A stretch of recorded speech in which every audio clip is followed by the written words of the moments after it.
وعباد الرحمن الذين يمشون على الأرض هونا وإذا خاطبهم الجاهلون قالوا سلاما والذين يبيتون لربهم سجدا وقياما والذين يقولون ربنا اصرف عنا عذاب جهنم إن عذابها كان غراما إنها ساءت مستقرا ومقاما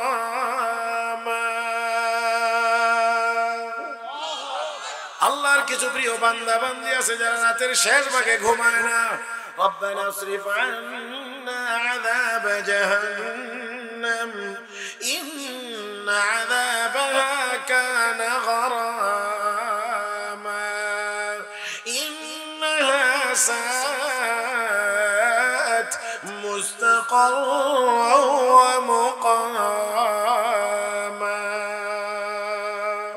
আল্লাহ জাহান্নামের আগুন থেকে বাঁচাও জাহান্নামের আযাবকে আমাদের কাছ থেকে দূরে সরায়া দাও আওয়াজ করে জবাব দেন মুসলমান জাহান্নামে কি কেউ যাইতে চান যারা আসতে বলছেন কিছুদিনের লাগি যাইতে চান তাহলে আওয়াজ করে বলতে হবে আবারও বলছি জাহান্নামে কি আমরা কেউ যাইতে চাই কোথায় যাইতে চাই জান্নাতে জান্নাতে জান্নাতে রব্বে করিম তাই বলেন ওয়াসারিউ ইলা মাগফিরাতিন من ربكم وجنة عرضها السماوات والأرض أعدت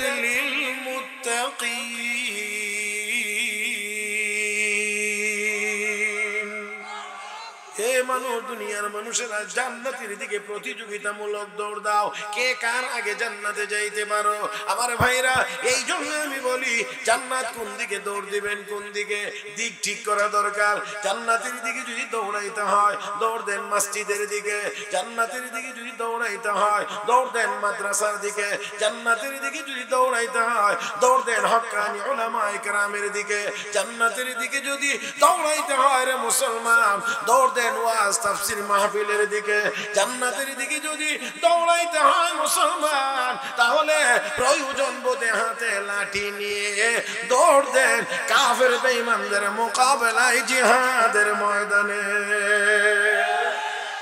প্রত্যেকটা জিনিসের দুনিয়ার প্রত্যেকটা জিনিসের মজা বা স্বাদ থাকলেও এটা কমে না হইলেও কিছুদিন পরে এটার পরিবর্তনের জন্য একটা মজাটাকে নবায়ন করার জন্য ভিন্ন একটা কিছুর প্রয়োজন হয় মুহতারাম হাজিরিন কিন্তু আল্লাহর ইবাদতের ভিতরে এত মজা আছে যেই মজা কমবে না ইবাদত হবে যত বেশি মজার পরিমাণ হবে তত বেশি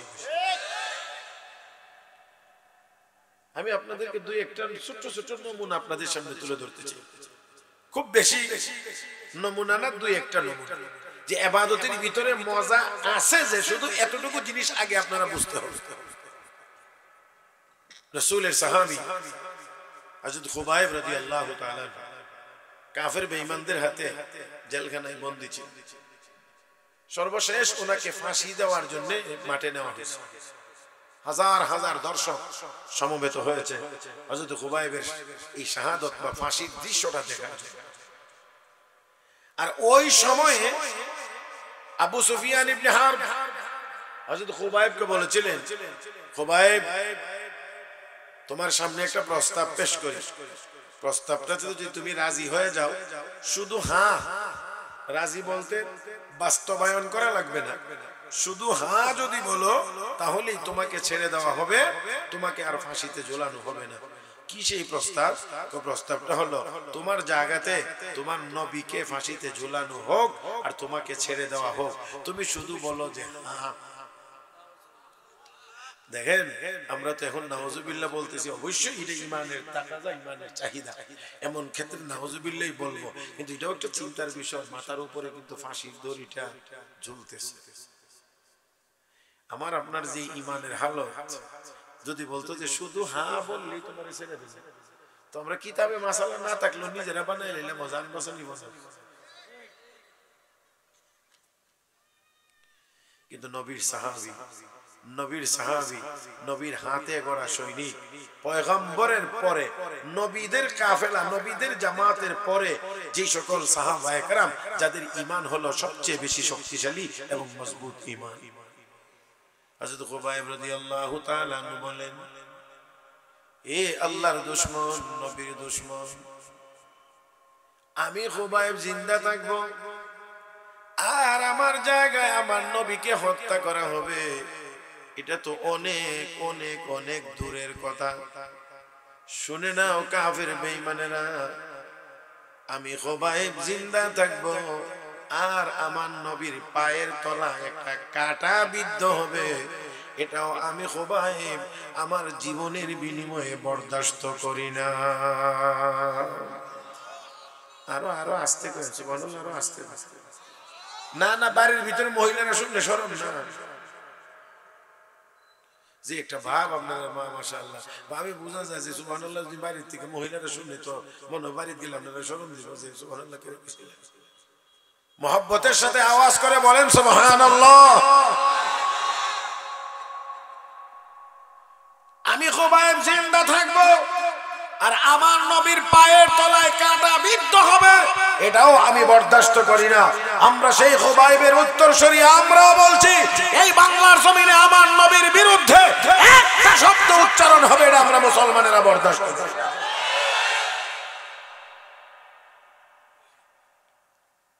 হযরত খুবাইব যখন এই কথা বলছে, তখন আবু সুফিয়ান কো মা রাআইতু আসহাবান কা আসহাবি মুহাম্মাদিন ইউহিব্বু মুহাম্মাদান। দুনিয়ার কত জায়গায় গেলাম, কত অনুসারী দেখলাম, কত মহব্বতের মানুষ দেখলাম, কিন্তু মুহাম্মদের সাহাবীরা মুহাম্মদকে যেই পরিমাণ মহব্বত করে ভালোবাসে, এর নমুনা পৃথিবীর কোথাও পাই না। আজকের দুনিয়াতে, নবী দুনিয়াতে নাই, ১৫০০ বছর প্রায় হয়ে গিয়েছে। এই ১৫০০ বছর পরেও আমরা বলতে চাই মুসলমানের কাছে, মুসলমানের কাছে, মুসলমানের কাছে এখনো আমার নবী প্রিয়। যার কারণে আমার নবীর বিরুদ্ধে যদি ইংল্যান্ডে কথা হয়, বাংলার জমিনে মুসলমান লাফায়া ওঠে। ফ্রান্সে নবীর বিরুদ্ধে কথা হয়, বাংলাদেশে মুসলমান প্রতিবাদ করে। আমেরিকায় আমার নবীর বিরুদ্ধে কথা বললেও বাংলাদেশের মুসলমান তার প্রতিবাদ জানায়, সারা পৃথিবীতে বিক্ষোভ হয়। এতে করে বোঝা যায় এখনো নবীর মহব্বতের, নবীকে মহব্বত করেনেওয়ালা মুসলমান উম্মত এখনো দুনিয়াতে জিন্দা আছে।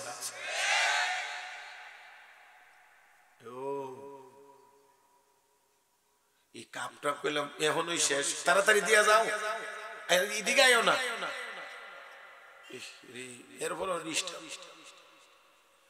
খুব সীমিত সময়, সময়টা সর্বোচ্চ কাজে লাগাইতে চাই। আর কাপটা লই আইও না এদিকে, এখন খাই আসে লোক।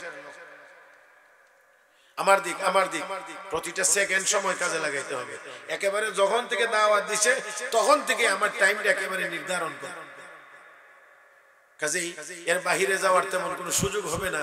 বিদায় আমি চাই যে এই সময়টার ভিতরেই আমি যেন একটু বেশি কথা আপনাদেরকে শোনাইতে পারি। হযরত খুবাইব রাদিয়াল্লাহু তাআলা আনহু যখন এই বক্তব্য দিলেন, আপনাদের কি মনে হয় বক্তব্যটা খুব নরম? নরম না গরম? একেবারে একেবারে একেবারে জেনতেন, খুব স্বাভাবিক না এর ভিতরে একটু পাওয়ার আছে? তাহলে বোঝা গেল মুসলমান, মুসলমান কথা বলে অস্ত্রের জোরে না, মুসলমান কথা বলে তার ঈমানের জোরে। আরো আরো আরো আরো জোরে, আরো জোরে, আরো জোরে। আপনারাও সেই আওয়াজটাই করে দেখায় দেন। আমরা চাই আমাদের আল্লাহু আকবার আওয়াজে যেন শয়তান যেন আমাদের দেশে না থাকে, ইন্ডিয়া গিয়ে যেন নরেন্দ্র মোদির কাঁধে বসে।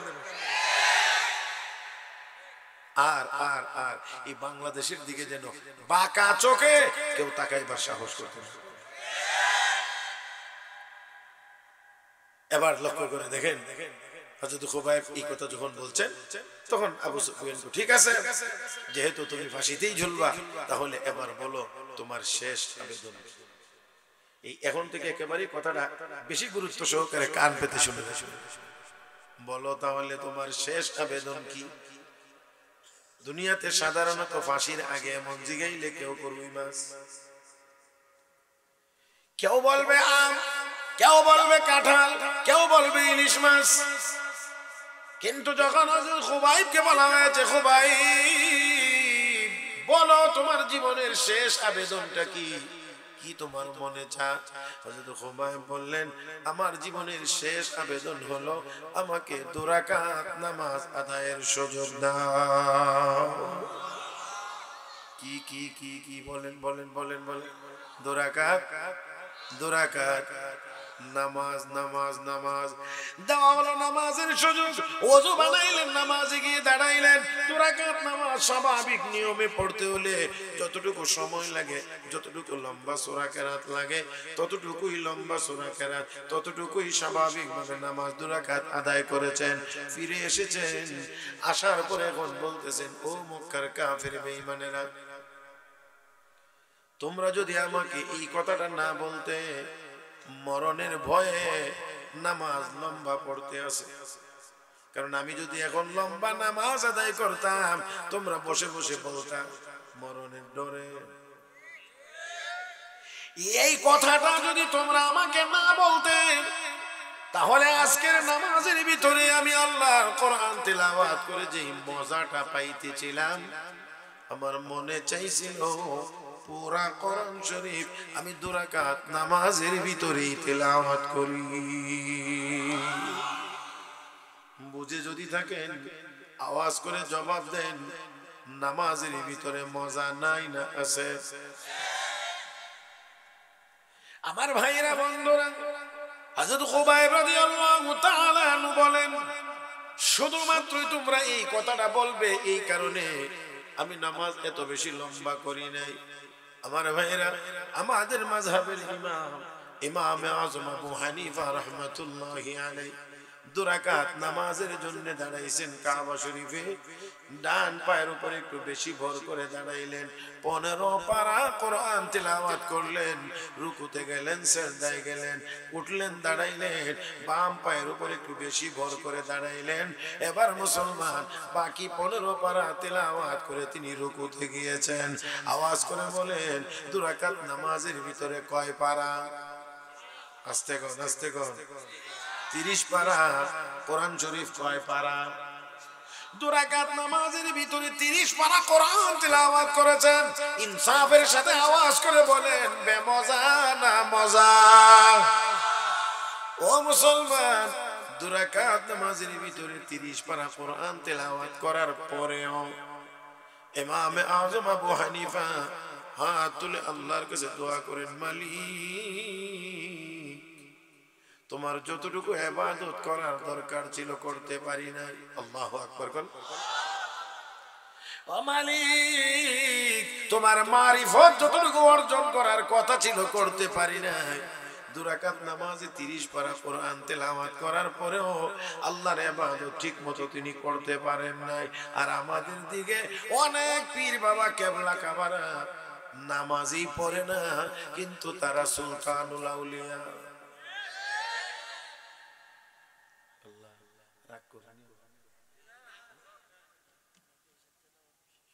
জি, এটা তো থাকবোই সাথে। হ্যাঁ,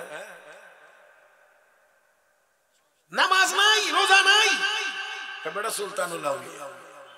হ্যাঁ বলে কি মারিফত হইছে, শরীয়ত না হইলে কোনো অসুবিধা নেই। আমি আপনাদেরকে শুধু একটা কথা বলবো, এখানে বেশি কথা বলতে চাই না, সেটা হলো এই মাইক নাই, এটা তো আমি বলতে পারতেছি না, এটা বললে তো সমস্যা, এই জন্য তারপরও আমি দেখবো আর কি।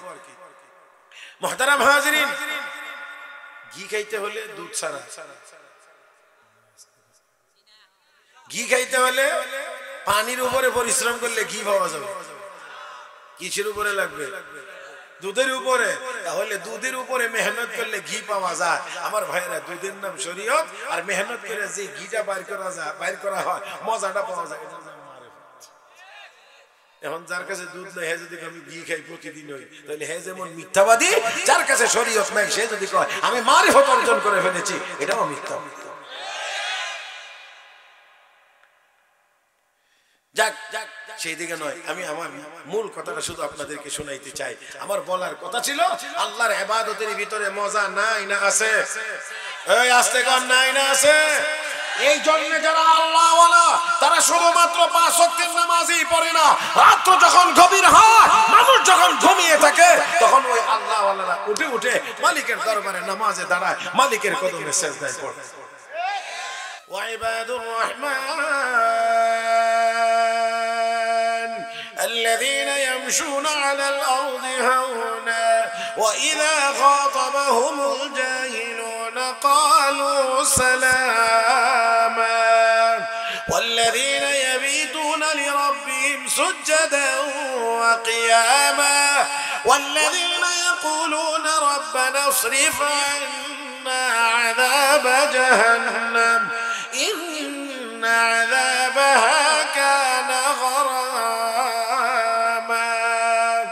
إنها ساءت مستقرا ومقاما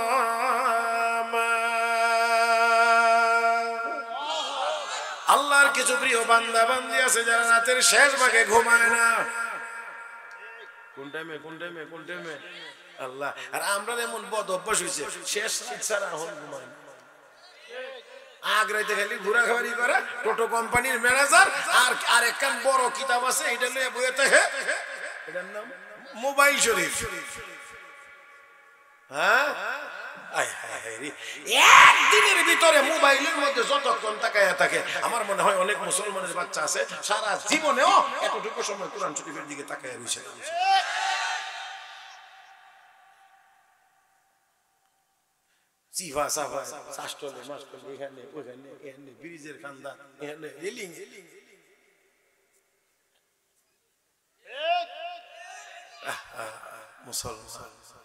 তোমার সময় এত কম দামি, তোমার সময় এত কম দামি।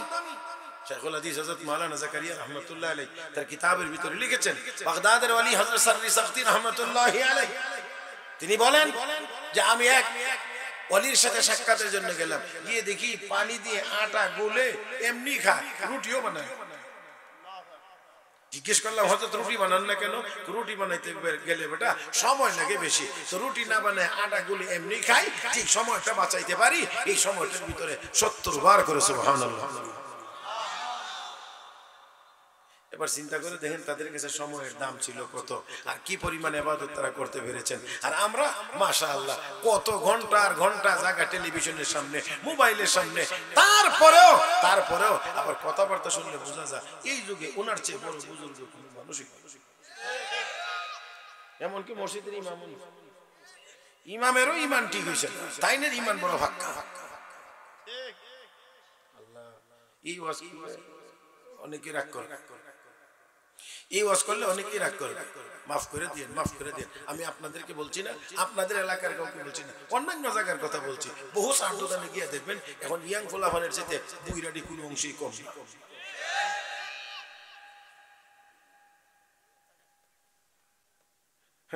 গিয়ে ওই বাতি যা একটু হিট দিয়ে দিস, বুঝবেন না, হিট দিয়ে দিলে একটু সময় লাগবে বেশি, আর ফাঁকি দিয়ে তাই না।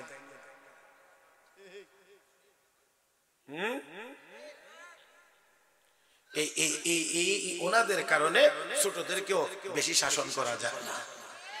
আগের দিনে মুরব্বীদেরকে দেখলে যুবকেরা যদিও বিড়ি টিড়ি টানছে, মুরব্বী দেখলেই মানে এমন একটা ভাব ধরছে যে আমি বিড়ি চিনিও না, মানে যেমনি হোক মুরব্বীর সামনে বিড়ি টিড়ির কোনো নমুনা দেখাইছে না। আর এখন তো মাশাআল্লাহ চাচাবাতি যে মিললে ওই খায়।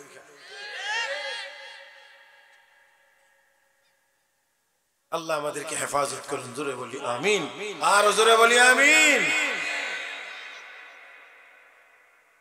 যাই হোক, আল্লাহর প্রিয় বান্দা বান্দি যারা, তারা রাতের শেষ ভাগে উঠে উঠে মালিকের সামনে দাঁড়িয়ে যায়, আর সাজদায় কদমে, মালিকের কদমে সিজদায় পড়ে, আর হাত তুলে আল্লাহর কাছে দোয়া করে, রব্বানা আসরিফ আন্না আযাব জাহান্নাম ইন্না আযাবাহা কানা গরামা ইন্নাহা সাআত মুস্তাকাররা ওয়া মুকামা। আল্লাহ জাহান্নামের আগুন থেকে বাঁচাও, জাহান্নামের আযাবকে আমাদের কাছ থেকে দূরে সরায়া দাও। আওয়াজ করে জবাব দেন মুসলমান, জাহান্নামে কি কেউ যাইতে চান? যারা আসতে বলছেন কিছুদিনের লাগি যাইতে চান, তাহলে আওয়াজ করে বলতে হবে। আবারও বলছি, জাহান্নামে কি আমরা কেউ যাইতে চাই? কোথায় যাইতে চাই? জান্নাতে, জান্নাতে, জান্নাতে। রব্বে করিম তাই বলেন, ওয়াসারিউ ইলা মাগফিরাতিন মির রাব্বিকুম ওয়া জান্নাতিন আরদুহাস সামাওয়াতু ওয়াল আরদ উইদ্দাত লিল মুত্তাকিন।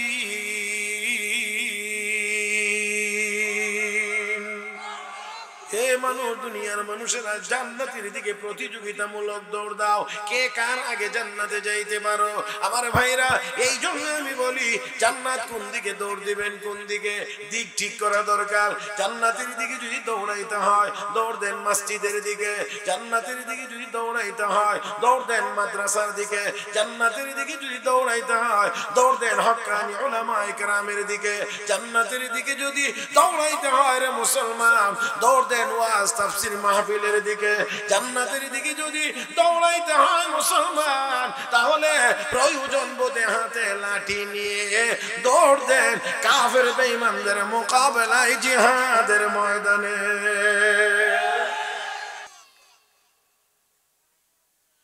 আল্লাহ সবাইকে সেই হিম্মত আর তৌফিক দান করেন। আসুন ভাইরা, আমার বলার মূল জায়গাটা ছিল, মূল কথাটা ছিল ভিতরে মজা নাই না আছে?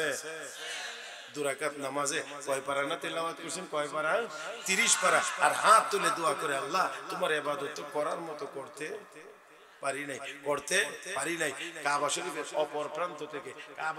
অপর প্রান্ত থেকে জবাব এসেছে, আবু হানিফা, আমার যতটুকু ইবাদত করার দরকার ছিল করতে পেরেছো, আমার মারিফত যতটুকু অর্জন করার কথা ছিল তুমি ততটুকু অর্জন করতে পেরেছো। আমি এতটুকু কথার ভিতর দিয়ে আপনাদেরকে বোঝানোর চেষ্টা করছি, আল্লাহর ইবাদতের ভিতরে মজা নাই না আছে? এখন কথা হলো, আমার মূল আলোচনার যে মূল জায়গাটা, সেটা হলো এই, আমরা সেই মজাটা কেন পাই? মজা তো অবশ্যই আছে, আমরা কেন পাই? বলে হুজুর ফাইনা যেটা কেমনে বুঝছেন? ফাইনা যেটা সহজ বুঝা, কারণ আমরা নামাজ ঠিক মতো হয় না, নাক লাগলে কপাল লাগে না, কপাল লাগলে নাক লাগে না, সেজদা দিলে পিছে দাও তাই উপরে উঠা নামাজের ভিতরে মশা থাপ্পড় দিয়ে মারে, শুধু মারে না।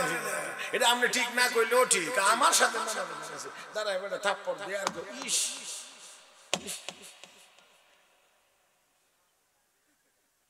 কথা বুঝেন।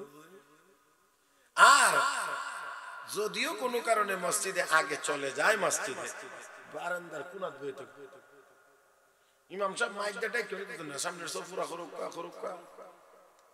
কোনো কাম হয় না। একান্ত যদি কোনো দরকার লাগে তাহলে দেখবেন মাসে ডাইনে বামে যারা থাকে এরা ইশারা দেয় সামনে যাইতো, কিন্তু উনি যাইতো। কথা ঠিক না? আপনারা ঠিক যদি না হোক, কিছু কিছু জিনিস আছে আপনারা কেউ ঠিক না কইলেও ঠিক, তার কারণ আমি 32 বছর যাবত দেখতেছি।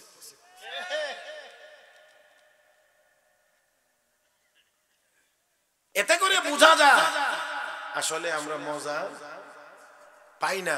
যদি পাইতাম তাহলে মাইক দিয়ে কেউ সামনের কাতারে নেওয়া যায় না, এটা কখনোই হইতো। কেন পাই না? এই কেন পাই নার কথাটাই হলো আমার আজকের আলোচনার মূল কথাটা, যে আল্লাহর ইবাদতের ভিতরে এত স্বাদ, এত মজা, এত মজা, এত মজা থাকার পরেও আমরা কেন পাই না? এর যতগুলো কারণ, এর অন্যতম কারণ হলো আমরা পরিপূর্ণ হালাল খাই না। যদি আপনারা বুঝেন তাহলে বলেন তো দেখি, এই এখন যে কথাটা বলছি, যে বিষয়টা, এটা আমাদের জন্য খুব হালকা প্রয়োজন।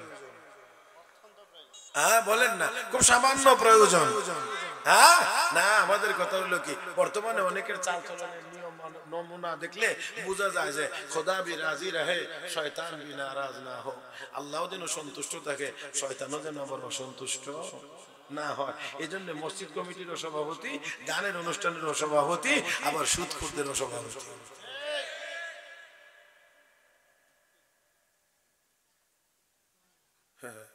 রব্বে করিম বলেন الذين يأكلون الربا لا يقومون إلا كما يقوم الذي يتخبطه الشيطان من المس ذلك بأنهم قالوا إنما البيع مثل الربا وأحل الله البيع وحرم الربا فمن جاءه موعظة من ربه فانتهى فله ما سلف وأمره إلى الله ومن عاد فأولئك أصحاب النار هم فيها خالدون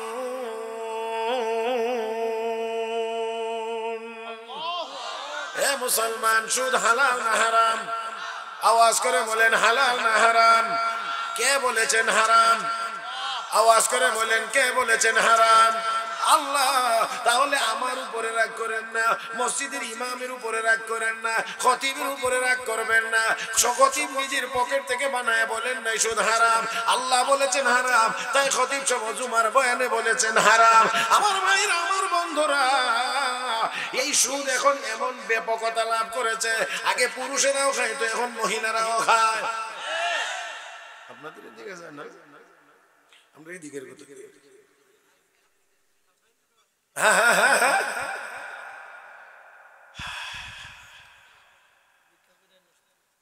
আল্লাহ আল্লাহ আমাদেরকে হেফাজত করুন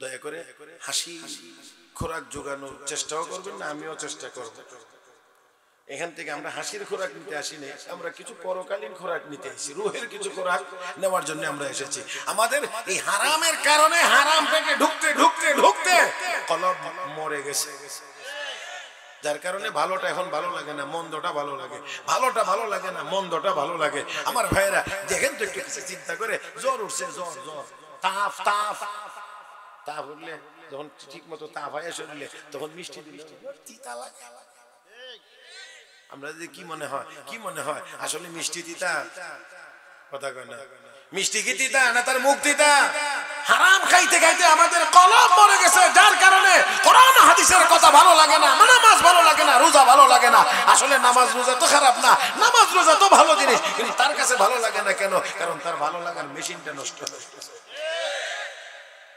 ألا إن في الجسد لمضغة إذا صلحت صلح الجسد كله وإذا فسدت فسد الجسد كله ألا وهي القلب নবী বলেন কলব যদি সঠিক সারা শরীর সঠিক কলব যদি নষ্ট সারা শরীর নষ্ট কষ্ট হইতেছে না রাগ করতেছেন মনে হয় আমার উপরে কিছু হ্যাঁ আল্লাহ তুমি আমাদের সবাইকে হেদায়েত নসিব করো আল্লাহ তুমি হেদায়েত নসিব করো আল্লাহ তুমি আমাদেরকে হেদায়েত নসিব করো মুহতারাম হাজরিন তাহলে আসুন বলছিলাম এই মজা বা স্বাদ আমরা কেন পাই না এর অন্যতম কারণ হলো আমরা হালাল খাই না পরিপূর্ণ হালাল খাই না এইজন্য ইবাদতের মজাও আমরা এইজন্য খুব সুন্দর করে কবি বলেছে চুষে কামরা পাকেদারি আজ হারাম চুষে কামরা পাকেদারি আজ হারাম মর্দ ঈমানদার বাসি ওয়াসসালাম পেটটাকে যখন হারাম থেকে মুক্ত রাখতে পারবা নিজেকে ঈমানদার মনে করতে পারবা খেয়াল করে বুঝার জন্য অনুরোধ করছি অনেকের বাড়ির উপরে ট্যাঙ্কি আসেনি পানির ট্যাঙ্কি আছে কয়টা একটা সাধারণত একটাই থাকে একটা ট্যাঙ্কি এই ট্যাঙ্কির পানি ব্যবহারের জন্য লাইন কি একটা না অনেকটি রুমে রুমে জায়গায় জায়গায় ট্যাপ দেওয়া আছে পানি বের হওয়ার জন্য আমার ভাইরা এই ট্যাপটা ঘুরাইলে ছাড়লে পানি কোত্থেকে আসে ট্যাঙ্কি থেকে আসে সবগুলো ট্যাপ দিয়ে একই ট্যাঙ্কির পানি আসে এবার একটু খেয়াল করে দেখেন উপরে ছাদে উঠে যদি কেউ ঢাকনাটা সরাইয়া ওই ট্যাঙ্কির ভিতরে কিছু ময়লা ফেলে দেয় পানিটা ময়লা হয়ে যদি যায় তাহলে কোন ট্যাপ দিয়ে ভালো পানির আশা করা যাবে বুঝেন নাই মনে হয়? কোন টেপটা চাললে ভালো পানি আসবে? আসবে না, কারণ সব টেপ দিয়েই তো ওই ট্যাঙ্কির পানি নামে। আমার ভাইরা, আমার বন্ধুরা, এক ট্যাঙ্কির পানি যদি ময়লা হয়ে যায়, কোন টেপ দিয়ে যেমন করে ভালো পানির আশা করা যায় না। আমাদের পেট নামে আল্লাহ একটা ট্যাঙ্কি দিয়েছেন, এই ট্যাঙ্কির ভিতরে যদি হারাম ঢোকানো হয়, এখান থেকে রক্ত উৎপাদিত হয়ে পাইপলাইন রোগের মাধ্যমে রক্ত সারা শরীরে বিচরণ করে। এই জন্যে হারাম রক্ত বিচরণ করার কারণে কোন অঙ্গ দিয়ে ইবাদত করতে মনে চায় না, করলেও মজা পাওয়া যায় না। আমার ভাইয়ের তাই কবি বলেছেন, চুষে কামারাম পাকে দারি আজহারাম মর্দে ইমানদারে বাসি ওয়াসসালাম। যখন তোমার পেটটাকে তুমি হারাম থেকে মুক্ত রাখতে পারবা ও মুসলমান, তাহলে তুমি নিজেকে ইমানদার মনে করতে পারবা। আমার ভাইরা, তাহলে আসুন আজকে আমরা এই মজলিস থেকে, এই মাহফিল থেকে নিয়ত করি, আমরা হারাম খাইব না। কি খাইব? মাশাআল্লাহ, একটা কথা দুইটা বলবো না, আমি শুধুমাত্র বলছি আমরা কি খাইব। আওয়াজ করে সব জবানে বলতে পারবো, মালিককে শুনাইতে পারবো আমরা কি খাবো। এই একটা মাত্র কথা। আমি জানি না আপনারা এতটুকু চিন্তা করছেন না কোনোদিন, নাকি করছেন? যদি না করে থাকেন তাহলে আজকে করেন, আর করে থাকলে আবার পুনরায় এটার সাথে এটাকে যোগ করেন। একটু খেয়াল করে দেখেন, আমি আপনি সবাই আমরা যদি বলি আমি হালাল খাই, হুজুর যদি বলেন আমি হালাল খাইবো, এই হুজুর যদি বলেন আমি হালাল খাইবো, আপনারা সবাই যদি বলেন আমি হালাল খাইবো, আচ্ছা তাহলে দেখেন তো, একটু সময়ের জন্য চিন্তা করে দেখেন, আমরা সবগুলো মানুষ যদি এই সিদ্ধান্ত নেই যে আমি শুধু হালাল খাইবো, তার মানেটা কি? এটার অ্যাকশন কত ব্যাপক আপনারা চিন্তা করে দেখেন। যদি কোনো মানুষ বলে আমি হালাল খাইবো, তাহলে সে চুরি করতে পারবে না, ডাকাতি করতে পারবে না, দুর্নীতি করতে পারবে না, ক্ষেতের আইল ঠেলতে পারবে না, মাপে কম নিতে পারবে না, বেশি আনতে পারবে না, খাদ্যে বেজাল দিতে পারবে না, বাল খারাপটাকে মিথ্যা কথা বলে ভালো বলে চালাইয়া দিতে পারবে না, ঘুষ খাইতে পারবে না, সুদ খাইতে পারবে না, বিচারের নামে ডাইন বাম করে পকেটে টাকা ঢুকাইতে পারবে না। আপনারা কি আমার কথাটা বুঝছেন? একটা মাত্র কথা, আমি হালাল খাবো, যদি এক কথার উপরে উম্মত আমল করতে পারি, বাংলাদেশের মুসলমান সব মুসলমান যদি বলি আমি হালাল খাইবো, মোবাইল রাস্তায় পড়ে থাকবে, কেউ নিবে না, ধরলেও গিয়ে বলবে হুজুর রাস্তায় মোবাইল পাইছি, মাইকে বলে দেন মোবাইলটা কাট নেওয়ার জন্য। আর যদি মনে করি এই কথা যদি আমার ভিতরে না থাকে, আমি হালাল খাবো, এই চিন্তা যদি না থাকে, ঘরের ভিতরে বালিশের কোনায় মোবাইল রাখলেও জানালার হাত দিয়ে হাত বানায় নিয়ে যাবে।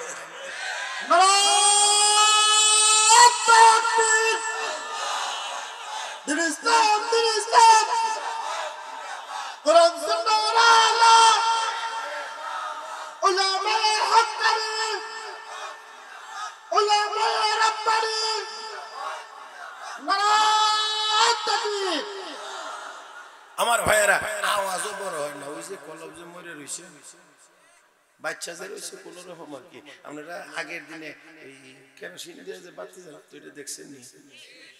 ফুরু থাকো এটা একটু মুরব্বী টাইপের লোক লাগতো, কারণ এরা তো জন্ম হয়েছে ওই বাতি দেখে। কথা ঠিক না? এটা বলতে পারবে না। তেল দিয়া, ফাটের সলতা দিয়া, এই বাতির মধ্যে, এই বোতলের মধ্যে তেল দিত। তো অনেক সময় দেখা যায় তেলের শর্ট, তখন কি করতো? এই যে একটু পানি দিত, কারণ তেলটা উপরে উঠে যেত, পানি নিচে যেত গা। তো যতদূর তেল উপরে থাকতো, এটা সলতার মধ্যে লাগলে এটা থেকে বাতিটা বাকিটা জ্বলতো, তাহলে নিচে পানি দিলে। কিন্তু পানি যদি দিছে, তেল যদি অল্প হয়ে গেছে উপরে, তাহলে কিন্তু বাতি আর বেশি পাওয়ারফুল জ্বলে না কোন রকম। কারণ কি, নিচে যে ট্যাঙ্কির ভিতরে যে জিনিসটা থাকবার কথা ছিল পিওর তেল, এটা হয়েছে কি তেলে আর কথা কয় না, তেলে আর পানি। এই জন্য বাতি ভালো জ্বলে না। আমাদের ট্যাঙ্কির ভিতরেও ওই নিচে পানি জমছে, তেলের পরিমাণ কম, হালালের পরিমাণ কম, হারামের পরিমাণ হয়ে গেছে বেশি। এই জন্য আমাদের ইমানের বাতিটাও ঠিকঠাক জ্বলে না। যদি জ্বলতো শাহজালাল মুজাররদি ইয়ামানির ঈমানের বাতি ছিল পাওয়ারফুল। আল্লাহু আকবার আওয়াজে বাতিলের মসনদ ভেঙে চুরমার হয়ে গিয়েছে। আমরা যদি সেই ঈমান তৈরি করতে পারতাম 200 কোটি মুসলমান আল্লাহু আকবার বললে ইসরাইল নামের চারজ রাষ্ট্রটির নাম নিশানা পৃথিবীর মানচিত্র থেকে মুছে যেত।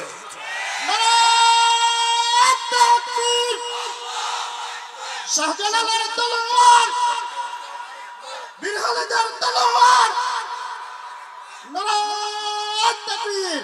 আমরা রাখেন এটা, আপনারা আমি সুযোগ করে দিতেছি। আপনার কি আল্লাহু আকবারের সাথে কোনো বিরোধিতা আছে না? কিছু বিরোধিতা আছে।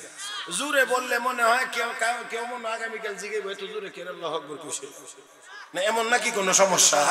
তাহলে আল্লাহু আকবার বললে গুনাহ না সওয়াব? ঈমানের পাওয়ার কমে না বাড়ে? তাহলে কে কে একটু বাড়াইতেছেন? ডাইন হাতটা তুলেন তো উপরে, ডাইন হাত, ডাইন হাত, ডাইন হাত। এবার একটু মোট করেন, মোট করেন, মোট করেন। আমার সাথে সাথে একটু আওয়াজ করে কথা বলেন। যে জমিনে বসা আছেন, জমিন কার? যে আসমানের নিচে আছেন, আসমান কার? চন্দ্র সূর্যের আলো গ্রহণ করেন, সেই চন্দ্র সূর্য কার? আমরা কার? তাহলে আল্লাহর নামের আওয়াজ হবে আস্তে না জোরে? রেডি? এবার হোক।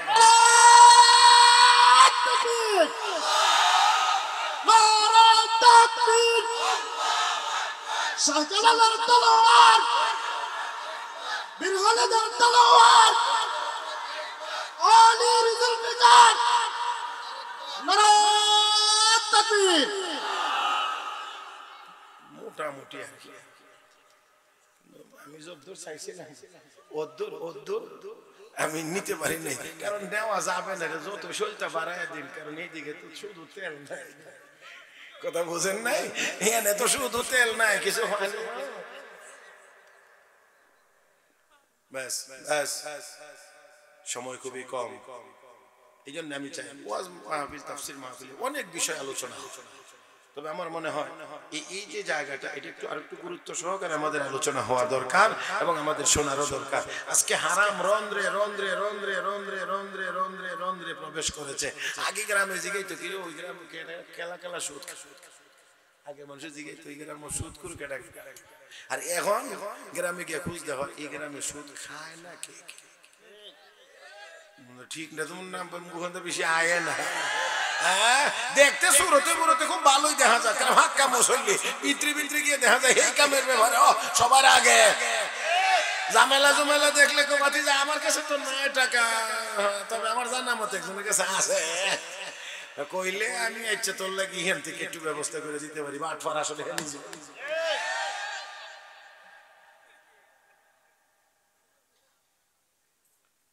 কথা বুঝেন নাই? আর এই পদ্ধতিটা অবলম্বন করলে রেটটা একটু বাড়ায় নেওয়া যায়। নিজের আড়াল রাখে, ডাইরেক্টর কইতারে না তুই আমার 1000 নিলে 1 লাখ নিলে মাসে 10,000 টাকা দিবে, এটা ডাইরেক্টর কইতারে না। কোবাতে যে রেট বেশি চা তাক দেখে লাভ নন নিফা কোন আসা চা খুব দরকার, কইতালে তো নিত নেও নি লাগবো মাসে 10,000 20 নেও নেব, কি করবে আসলে হে নিজে ওই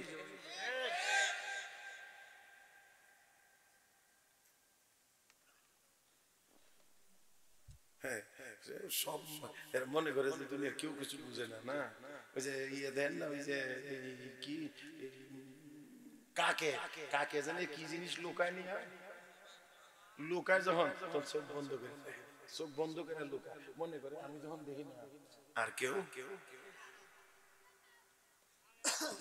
আর আরেকটা আছে, এটা বলা যাবে না, এটা এখানে বললে একটু লজ্জা শরমের ব্যাপার আছে, সেজন্য বললাম না। মুহতারাম হাজিরিন, তো এটা মনে করার কোনো কারণ নাই।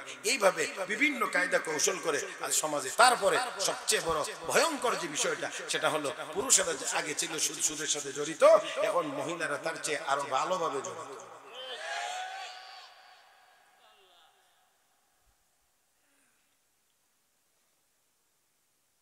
আসুন বলছিলাম আমরা কি খাইব, বলেন বলেন সব জবানে বলেন, কি খাইব?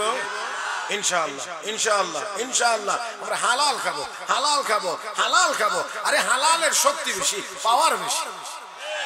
হযরত খুবাইবের কথা বলছিলাম না একটু আগে, মনে আছে? একটুখানি বলছিলাম একটা।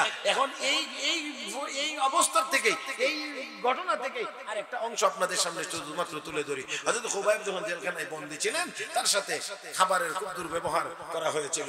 শুয়োরের গোশত, মদের পানি সামনে নিয়ে দিয়ে রাখছে। দীর্ঘ সময় ক্ষুধার্ত, অন্য কোনো খাবার দেয় না। আর এগুলো দেওয়া হয়েছে যাতে করে এগুলো খাইলে মুসলমানের ইমানের পাওয়ার দুর্বল হয়ে যাবে। কাফের বেঈমানরা বুঝে সুদ খাইলে হারাম খাইলে ইমানের পাওয়ার কমে, মুসলমানেরা কয় মাশাআল্লাহ মানে এটা না খাইলে যেন হের জান বাঁচে। হযরত খুবাইব ওনার সামনে শুয়োরের গোশত মদের পানি আওয়াজ করে বলেন কোনটা হালাল? হ্যাঁ একটাও হালাল না। এই ওই শুয়োরের গোশত আর মদের পানি দিয়ে রাখা হয়। উদ্দেশ্য হলো খিদার যন্ত্রণা এইগুলো খায় কিনা পান করে কিনা। এই বাড়ির একজন মহিলা নাম ছিল ফাতেমা, পরবর্তীতে কালেমা পড়ে মুসলমান হয়েছিলেন। আমার নবীর দরবারে গিয়ে হযরত ফাতেমা হযরত খুবাইবের ব্যাপারে একটি চমৎকার সুন্দর রিপোর্ট প্রদান করেছেন। ওয়াল্লাহি মা রাআইতু আসিরান কাত্তুন খায়রান মিন খুবাইবিন ওয়া লাকাদ রাআইতুহু ইয়াকুলু মিন কিতা'তি ইনাব ওয়া মা বিমাক্কাতা ইয়াওমা ইযিন সামারা ওয়া ইন্নাহু লামুসাকুন ফিল হাদীদ ওয়া মা কানা ইল্লা রিজকুন রাযাকাহুল্লাহ। বুঝার আগে চিৎকার মেরে কোন আল্লাহু আকবার। আল্লাহর কসম নবী গো খুবাইবের চাইতে উত্তম কোন বন্দী মানুষ আমি ফাতেমা আমার জীবনে কোনোদিন দেখি নাই। ওগো আল্লাহর নবী, আমাদের লোকেরা খুবাইবের সামনে শুয়োরের গোশত আর মদের পানি দিয়ে রাখতো এইগুলো খাওয়ার জন্য, আর আমি মাঝে মাঝে গিয়ে একটু উকি মেরে দেখতাম এইগুলো খায় কিনা। ওগো আল্লাহর নবী, আল্লাহর কসম করে বলছি আমি উকি মেরে যখন দেখতে গেলাম তখন দেখতে পাই খুবাইব ওইগুলোর দিকে তাকায় না, শুয়োরের গোশত মদের পানির দিকে তাকায় না, ওইগুলো পড়ে আছে। আল্লাহর নবী গো, মক্কার বাজারে কোনো ফল নাই, ফলের কোনো চিহ্ন নাই, বাগানেও কোনো ফল নাই, অথচ আমি দেখতে পাইতেছি জেলখানার ভিতরে বসে বসে খুবাইব তাজা তাজা আঙ্গুর খাইতে আছে। ও মুসলমান, চিৎকার মেরে আওয়াজ করে বলবেন এই রিজিক কে দিয়েছেন? হযরত মারিয়াম আলাইহিস সালাম, জাকারিয়া আলাইহিস সালাম হুজরার ভিতরে মারিয়ামকে রেখে যাইতেন, বাহিরে যাইতেন দিনের কাজের জন্য, ঘুরে আবার আসতেন, দরজা খুলতেন, এসেই দেখতে পাইতেন মারিয়ামের কাছে আনসিজনের ফল দেখা যায়। كلما دخل عليها زكريا المحراب وجد عندها رزقا قال يا مريم أنى لك هذا قالت هو من عند الله إن الله يرزق من يشاء بغير হিসাব। যখনই প্রবেশ করতেন গিয়ে দেখতেন আনসিজনের ফল দেখা যায়। এ মারিয়াম, এই ফল তো এখন বাগানে নাই, বাজারে নাই, তোমার কাছে কিভাবে আসলো, কে দিয়ে গেল? আল্লাহর বান্দি হযরত মারিয়াম বলেন, ও পয়গম্বর জাকারিয়া আলাইহিস সালাম, মারিয়ামের খালু, ও খালু পয়গম্বর, দুনিয়ার কোনো মানুষ দিয়ে যায় নাই, দুনিয়ার কোনো বাগানের থেকেও আসে নাই, আমার রিজিকের জন্য এই ফল মহান আল্লাহ প্রেরণ করে দিয়েছে। ও ভাইরা, ও বন্ধুরা, আল্লাহ চাইলে ওই ঘরের ভিতরে, হুজরার ভিতরে, জেলখানার ভিতরে আমার আল্লাহ তাজা তাজা আঙ্গুর খাওয়াইতে পারেন। ও মুসলমান, এর অর্থ এই নয় আল্লাহ রাব্বুল আলামিন সবাইকে এভাবেই শুধু খাওয়াবেন না। আমি বলছি আমার আল্লাহ চাইলে পারেন কি পারেন না। যে আল্লাহ জেলখানার ভিতরে, যেই আল্লাহ হুজরার ভিতরে আনসিজনের ফল দিয়ে রিজিক দিতে পারে, সেই আল্লাহর গোলাম মুসলমান রিজিকের জন্য সুদ খাইতে পারে না, রিজিকের জন্য দুনিয়ার কোন কাফের বেঈমানের সামনে মাথা নত করতে পারে না।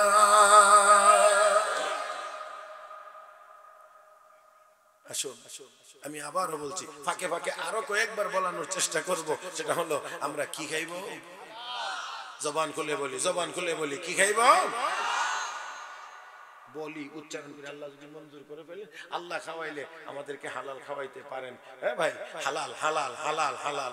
আল্লাহ আজকে হারামের বড় ছড়াছড়ি, যে যত বড় চেয়ারে বসে তত বেশি হারাম। এটা আপনারা এত বেশি আর বুঝাইতে পারবো না, তবে আমি একটা কথা শুধু আপনাদেরকে শোনাইতে পারি। হযরত ওমর ফারুক রাদিয়াল্লাহু তাআলা আনহু, হযরত ওমর ফারুক রাদিয়াল্লাহু তাআলা আনহু রাস্তা দিয়ে হাঁটছেন, কোথাও যাচ্ছেন, গিয়ে দেখেন এক জায়গায় ছাগল রাখালি করতেছে একটা ছেলে, ছোট, বেশি বড় না, ছোট একটা ছেলে ছাগল রাখালি। হযরত ওমর বলতেছে, আমি যে কোরআন হাদিস মোতাবেক রাষ্ট্র পরিচালনা করতেছি, এই রাষ্ট্র পরিচালনাটা সুফল জনগণ কতটুকু পাইছে বা পাচ্ছে একটু দেখি তো। এই রাখাল ছেলেটা দেখো, ও রাখাল ছেলে, আমি একজন মুসাফির মানুষ, দূর থেকে আসছি, পেটের খিদা, খাবারের কোনো কিছু নাই, একটা বকরির দুধ দুয়াইয়া আমারে দিলাম না, তাহলে তো আমার পিপাসাটা একটু নিবারণ। একেবারে আমার চোখের দিকে তাকায় শুনলেন, রাখাল ছেলেটা খুব বেশি বড় না, ছোট মোটো। হযরত ওমরের দিকে তাকায় কয়, জি হুজুর, এই বকরির মালিক আমি না, আমার দায়িত্ব হলো রাখালি করা, দুধ দোয়াইয়া কারে দিবে কারে দিবে না এটা মালিকের কাজ, আমি দিতে পারবো। হযরত ওমর প্রাথমিক পরীক্ষায় পাস,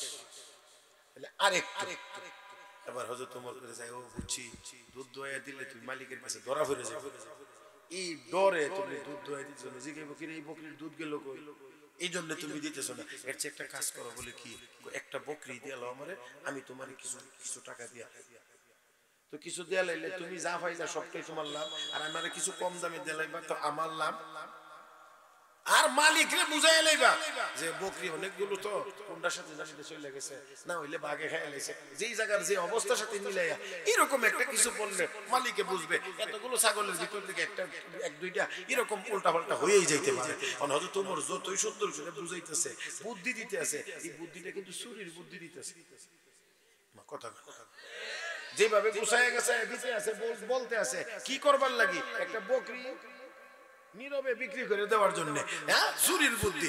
এই জন্য তুই হয়তো তোমার কথা বলতেছে, রাখাল ছেলে খালি ভিতরে ভিতরে ফুলতেছে, দেখা যায় মেয়ে সাহেবের মতো কয়দি খালি চুরি,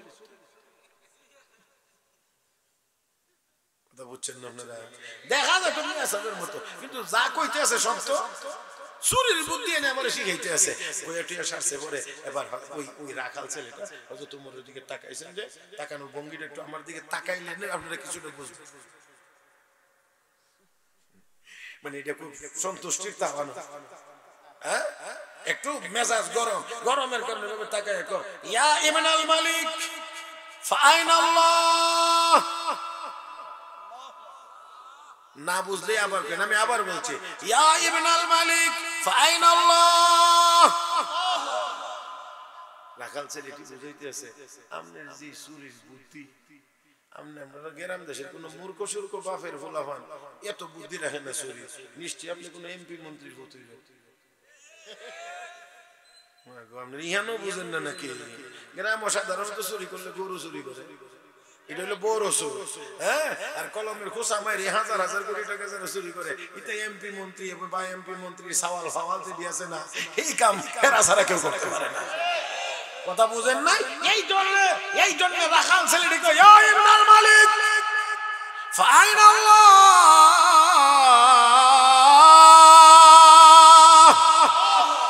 যত বুদ্ধি দিলেন সব বুদ্ধি তো দিলেন দুনিয়ার মালিকরে বোঝানোর জন্য, দুনিয়ার মালিকরে বুঝাইয়া দেওয়া যাবে, তবে আপনি বলেন আমার আল্লাহর চোখ কেমনে ফাঁকি দেওয়া যাবে? দুনিয়ার মানুষ তো কেউ দেখবে না, দুনিয়ার মালিকরে বুঝ দেওয়া যাবে, আল্লাহকে কেমনে বুঝ দেওয়া যাবে? ফাইন আল্লাহ, তাহলে আল্লাহ থাকবেন কোথায়? আল্লাহ কি দেখবেন না? আল্লাহ কি দেখবেন না? তখন আমিরুল মুমিনিন হযরত ওমর কয়, ও রাখাল ছেলে, আসলে বকরি কিনাও আমার উদ্দেশ্য না, দুধও আমার উদ্দেশ্য না, পরীক্ষা করে দেখলাম তোমার মধ্যে আমানতদারি আছে, ওই মাঠের রাখাল ছেলেটার কাছে যতটুকু আমানতদারি ছিল, আমাদের দেশের এমপি মন্ত্রীদের কাছে এর 100 ভাগের 1 ভাগ আমানতদারি নাই।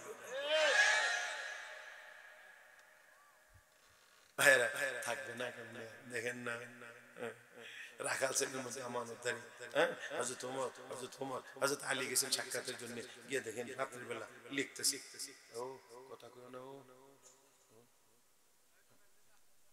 না যাইবার কথা কইেন না, কথা বন্ধ করলে আমি যাইবার কথা কই না, জি আলী হযরত ওমর লিখতেছেন রাতের বেলা বাতি জ্বালায়, হযরত আলী গিয়ে বসছেন, কি ব্যাপার আলী, কি কামে আইছো? রাষ্ট্রীয় কাজে না ব্যক্তিগত কাজে? কোন আমিরুল মুমিনিন ব্যক্তিগত কাজে আইছি, একটু অপেক্ষা করো। লেখা শেষ হয়েছে, আরেকটা বাতি জ্বালাইছে, এই বাতিটা নিভাইছে। নিভাইয়া কয় কি বলতেছ বলো? আমিরুল মুমিনিন তাহলে আগে বলেন বাতি তো জ্বলতে হয়েছিল, তো আরেকটা জ্বালাইলেন কেন, এটা নিভাইলেন কেন? আলী এতক্ষণ রাষ্ট্রীয় কাজ করছিলাম তো রাষ্ট্রীয় তেলের বাতি জ্বালাইছি, এখন তোমার সাথে ব্যক্তিগত কথা কমো, এই জন্য ব্যক্তিগত বাতিটা জ্বালাই হয়েছে। আওয়াজ করে বলেন, আওয়াজ করে বলেন, কি খাবো? হালাল। আরে কথা কয় না, কি খাবো? হালাল। একটা কথার উপরে যদি আমরা আমল করতে পারি তাহলে এই দেশ মুহূর্তের ভিতরে স্বর্ণের দেশ হয়ে যাবে। আজকে চুরি ফিরানো যায় না, যারে যেখানে বয়া দে, খালি এই চেয়ারও বইয়াও খায় না, শেষ পর্যন্ত চেয়ারে ঠ্যাংটাও খাইলে তো। আপনাদেরকে ছোট্ট একটা ঘটনা শোনাইতে চাই। ঘড়ির কাঁটা আমাকে আর বেশি এলাও করে না, তারপরেও ঘটনাটা না শুনে গেলে নিজের মনের তৃপ্তি হবে না। এই জন্য আমার ভাইরা ঘড়ির কাঁটা কিন্তু আমাকে আর বেশি পারমিশন দেয় না, তারপরেও এটা এক্সট্রা হিসেবে আপনাদেরকে শোনাইতে চাই। একেবারে কাটায় কাটায় আমার টাইম ছিল 10টা থেকে 11টা, এটা আমার বলা ছিল, কিন্তু এখন যেটা দেব এটা হলো বোনাস। কথা বুঝেন নাই? কারণ এখানে হইলে আলোচনা ফিনিশিং হয় না, এই জন্য শুধু একটা ছোট্ট ঘটনা আপনাদেরকে শোনাইতে চাই। দারুল উলুম দেওবন্দ মাদ্রাসার নাম তো অবশ্যই আপনারা শুনেছেন। দেওবন্দ মাদ্রাসার আশেপাশে একটা যুবক ছেলে ছিল, বুজুর্গ মানুষ। এই ছেলেটার নাম ছিল আব্দুল্লাহ। বড় আলেম ছিল না, কিন্তু বড় বুজুর্গ ছিল। শুধুমাত্র তার নাম ছিল আব্দুল্লাহ, কিন্তু দারুল উলুম দেওবন্দ মাদ্রাসার সকল আসাতিজায়ে কেরাম সম্মিলিতভাবে তাকে সম্মান করে ডাকতেন শাহজি আব্দুল্লাহ। শাহজি আব্দুল্লাহ বলে ডাকতেন। এই যুবক ছেলেটা কি করতেন দেখেন, খেয়াল করে, বাজারে মাঠে গিয়ে এক বোঝা ঘাস কাটতেন, যতটা মাথায় করে আনা যায় ঘাস বাজারে বিক্রি করতেন। ঘাস বাজারে বিক্রি হয়, মানুষ কিনে, তবে অন্যরা ঘাস নিয়ে দাঁড়িয়ে থাকে। তাদের ঘাস কেনার জন্য মানুষের মধ্যে এত আগ্রহ না, কিন্তু শাহজি আব্দুল্লাহর ঘাস কেনার জন্য সবাই হা করে তাকায় থাকে, কোন সময় আসবে যে আব্দুল্লাহ দাম বাড়ায় না। ও মুসলমান, শীতের দিনে যত, গরমের দিনে তত, রৌদ্র উঠলে যত, বৃষ্টি আসলে তত 6 পয়সা বিক্রি করতেন, 6 পয়সা। আমার ভাইয়েরা সবাই যেহেতু কিনতে আগ্রহী, এই জন্য শাহজি আব্দুল্লাহ বলে দিলেন, আমি ঘাসের বোঝাটা নিয়ে বাজারে প্রবেশ করলে দৌড় দিয়ে গিয়ে যে আগে আমার বোঝায় হাত লাগাইতে পারবে, ওই দিনের ঘাসের বোঝা সেই কিনতে পারলো। দৌড় দেয়া গিয়া শুধু ধরলে বোঝা গেল তুমি পেয়েছো। 6 পয়সা বিক্রি করে নগদ 2 পয়সা ফকির মিসকিনকে দিয়ে দিতেন, আর 2 পয়সা দিয়ে চাউল ডাউল কিনে নিজের সংসার চালাইতেন, আর 2 পয়সা করে জমাইতেন। সারা বছরে যা জমত সবগুলো দিয়ে একদিন ভালো করে বাজার করে দারুল উলুম দেওবন্দ মাদ্রাসার সকল আসাতিজায়ে কেরামকে এক বেলা দাওয়াত করে খাওয়াইতেন। আমার ভাইরা, দারুল উলুম দেওবন্দ মাদ্রাসায় ওই সময়ে যারা শিক্ষক ছিলেন, এক একজন শিক্ষক ছিলেন পৃথিবী বিখ্যাত বড় বড় আল্লাহর ওলি। এর মধ্যে একজন হযরত আকদাস মাওলানা ইয়াকুব নানতুবি রাহমাতুল্লাহি আলাইহি দারুল উলুম দেওবন্দ মাদ্রাসার প্রথম সদরুল মুদাররিসিন। এত বড় বুজুর্গ, এত আল্লাহ ওয়ালা ছিলেন, এত আল্লাহ ওয়ালা। ফাঁকে কথাটা ফিনিশিং এর আগে ছোট্ট আরেকটি কথা শোনায় দেই।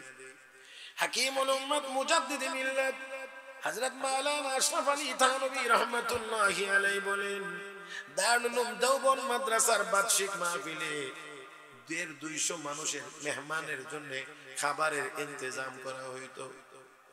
এক বছর এই খানা পাকানোর দায়িত্বের সাথে আমি জড়িত ছিলাম।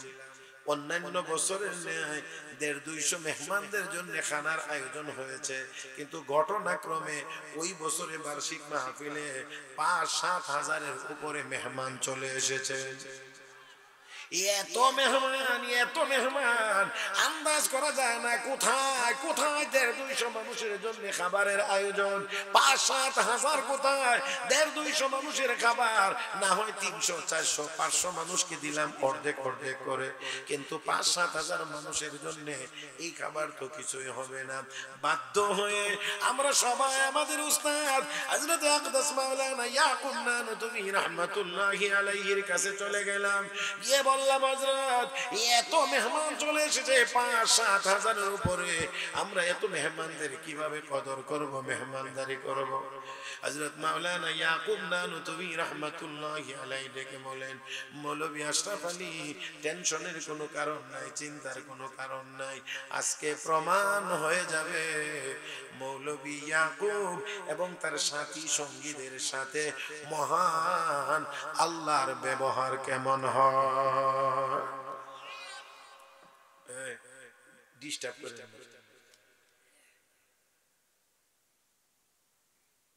কে আসতেছে? হযরত মাওলানা মুফতি মুশাহিদ কাসিম আওয়ার পরে আরো 10 মিনিট বসে আছে। আপনারা যে গারগুলানি শুরু করছেন মনে হইতেছে যে মানে আইবার আগে আমি মাইক ছেড়ে দিয়ে যেতাম না। বসেন বসেন বসেন, যারা স্টিকার ওলা আপনারাও বসেন। আমার ওয়াজ শেষ হয়ে পরে নিয়ে দিতাম।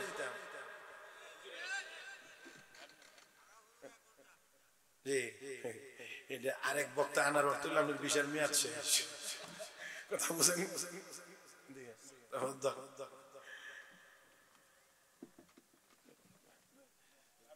আলহামদুলিল্লাহ আলহামদুলিল্লাহ, আমার অত্যন্ত অত্যন্ত মহব্বতের মানুষ, অত্যন্ত মহব্বতের মানুষ, আর উনিও আমাকে অত্যন্ত বেশি মহব্বত করেন। এলেমে, আমলে, বয়ানে, মানে বুজুর্গিয়ে সবকিছুতে আল্লাহ অনেক বড় বানাইছেন। জানি না বয়সে মনে একটু কম হইলে হইতেও পারে, কথা বুঝেন না? এই জন্য বয়সের দিক দিয়া একটুখানি আমি যদি বড় হয়ে থাকি আর কি, এই হিসাবে আমি বড় ভাই, কথা কয় না? যদি হয়ে থাকে আর না হইলে সব দিক দিয়ে বড়, আল্লাহ আরো বড় হিসাবে কবুল করো না। আরো আসতে আমি তবে আসছেন একটু বলবেন, আমার এই কথাটা না ফুরানো পর্যন্ত, শেষ না হওয়া পর্যন্ত আমি মাইক দেবো না। আমি মাইক দেবো না, আপনারা এমনি এমনি তাকাইলেও মাইক পাইবেন না। কাজে সোজা হয়ে থাকেন, তাহলে তাড়াতাড়ি পাইবেন। আমি আগেই বলছি, খুব খেয়াল করেন, খুব খেয়াল করেন। হাকিমুল উম্মাত হযরত আশরাফ আলী থানভী রাহমাতুল্লাহি আলাইহি বলেন, আমরা বাধ্য হয়ে আমাদের উস্তাদ হযরত আকদাস মাওলানা ইয়াকুব নানুতুবি রাহমাতুল্লাহি আলাইহির কাছে চলে গেলাম। গিয়ে বললাম, হযরত মেহমান তো 5-7 হাজারের বেশি, খানার আয়োজন হয়েছে 150-200 মানুষের জন্য, কি করব? টেনশনের কোনো কারণ নাই, আজকে প্রমাণ হয়ে যাবে মৌলভী ইয়াকুব এবং তার সাথী সঙ্গীদের সাথে মহান আল্লাহর ব্যবহার কেমন হয়। প্রমাণ হয়ে যাবে। হুজুর চলে গেলেন বোর্ডিং করে, যেখানে খাবার রান্না করা আছে গিয়ে দাঁড়াইলেন, অতঃপর কিছু পড়লেন আর ফু দিয়ে বললেন, মৌলভী আশরাফ আলী বিসমিল্লাহ বলে ডান দিক দিয়ে খাওয়ানো শুরু করে দাও। উস্তাদ বলেছেন আর দেরি নেই, আর দেরি নাই, এবার বিসমিল্লাহ বলে ডান দিক থেকে নিয়ে নিয়ে খাওয়ানো শুরু করলাম। 5-7 হাজার মেহমানকে খাওয়াইলাম, তারপরেও খাবার রয়ে গেছে।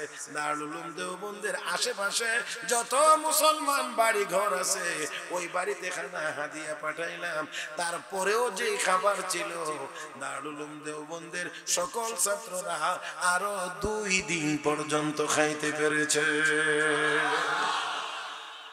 সেই ব্যক্তি হযরত ইয়াকুব নানুতুবি রাহমাতুল্লাহি আলাইহি দারুল উলুমের ওই আসাতিজে কেরাম শিক্ষকবৃন্দ তারা এই কথা বলতেন, এক বেলা শাহজি আব্দুল্লাহর বাড়ি থেকে খেয়ে আসলে অপেক্ষায় থাকতাম আবার কখন দাওয়াত দিবে আর আমরা গিয়ে তার বাড়িতে খাবো।